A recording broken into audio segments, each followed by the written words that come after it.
All right, Brandon Rhymes back here in studio with Ray Hall Appraisals, and we want to help you win in your real estate business. Of course, if you're buying, selling, or investing, your real estate deals, that is vacant land, commercial, residential properties. Ray Hall in studio here. Market shift is on. Market has been shifting since you and I spoke last. What are you seeing out there? Obviously refinances are a lot less than what we were seeing a year ago.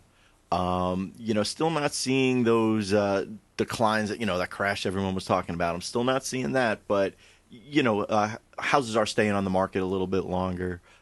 Still not seeing a whole lot in sellers paying concessions, to be honest with you. I'm surprised to see that. It's still sellers aren't paying the closing costs, but I think they're starting to see that maybe they got to be a little more lenient on negotiating with that sale price. But again, even the list of sale prices are in way out of whack. List price to sale price ratio. Right. So I think what I say is I think they're right in what they were saying. The market might soften and have a correction, and I think that's what we're seeing right now because and I'm sure you heard it. How many people did you talk to that are waiting for that crash? Yeah, exactly. And it's still not happening. Yeah. But we expected it to soften. We expected it to cool off a little bit, and that's what we're seeing right now. Yeah. So the main driver is the cost of funds. The cost of funds now around 7.5%, et cetera. In that range.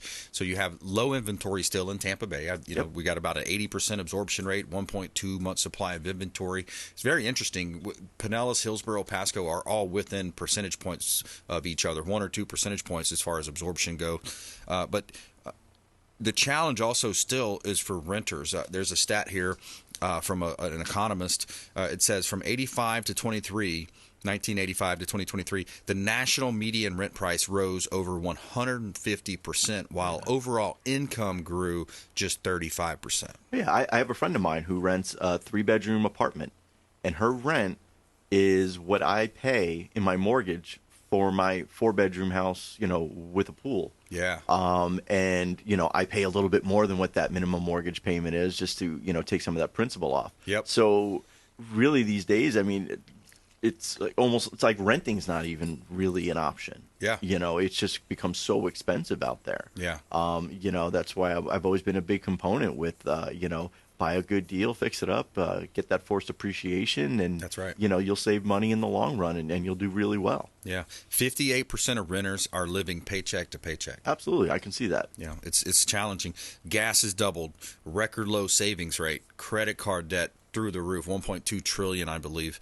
Yeah, workers are hurting, man. They are. We had a tenant. I have a couple rental properties with a partner of mine. And one of our tenants, we had to raise the rent, I think like $100 a month. It's extremely low.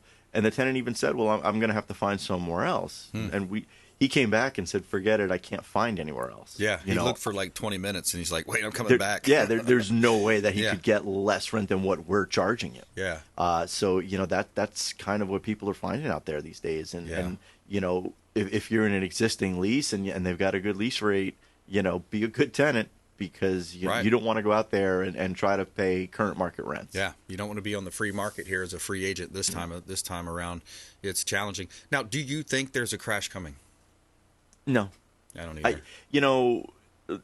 Remember, some things happened that caused the last crash. Exactly. There was the securitization of the subprime loans. Mm-hmm. There a lot of loans were what's called stated incomes. Yep. So in stated income, if you don't know what it is basically you're just telling them how much money you make. Yep. I remember working at a large bank and helping them with the kind of going through some of those loans. It was like a school bus driver claimed they made $150,000 a year, and they gave them a mortgage. Yep. So that was part of that problem. People just got over leveraged and couldn't make the payment. So now you've got all of these foreclosures. You've got the banks going under, so nobody was lending. Yep. So nobody could buy. It was just this perfect storm of a situation that caused that crash. We don't have that now. There's so many regulations. I can't send an appraisal out without them wanting something, extra on it or analyze this or look at this. It's such a different environment out there right now. More scrutiny. Way more scrutiny. Yeah. On the lending side. So, we don't have that stated income. We don't have people borrowing 120% of the value of the home. Yep. And there were loans out there, if it was worth $100,000, you could borrow $120,000. Yep. So that was that environment, and we're just not there right now. There was negative amortization loans as well. Yeah. You didn't even have to cover the interest on it.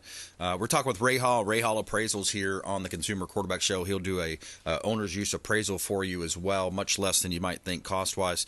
Does a great job on that. Helps us out with a lot of our valuations, residential, commercial, vacant land valuations. Ray Hall Appraisals here on the Consumer Quarterback Show. One thing that's frustrating too, looking back since we kind of started thinking about that, is the American taxpayers bailed out a lot of these banks. Yeah. In my opinion, in a lot of people's opinion, they should have been hey, you want to make these bad decisions? You're out. There would have been 3 or 4, 2 or 3 that could have survived, or maybe a new bank's formed. Or, hey, what about the local community banks, right? Yeah. They were making smart loans, the credit unions. That's what should have happened instead of this whole mentality of, we got to bail them out.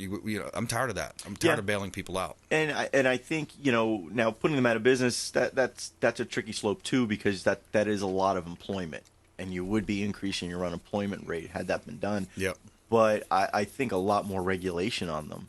Yeah. And stiff fines. Yeah. And who was making these decisions, and do we let them stay where they are? Yeah, exactly. I think there definitely needed to be a crackdown in that. And, unfortunately, we saw it a little bit last year where some of those regional banks were, going out of business and closing up shop and being, gobbled up by the big guy. And that was due to the rapid rate increase by the Federal Reserve. Again, absolutely. People that never ran a business, people that are lifelong bureaucrats, raising rates so quickly, and then you had that outstanding debt. They couldn't refinance that outstanding debt like they could traditionally, so they were just set up for a bad place. We've got about a minute left for you. Sure. And that's exactly right. So, my advice at this point is, if you're getting into real estate, find deals.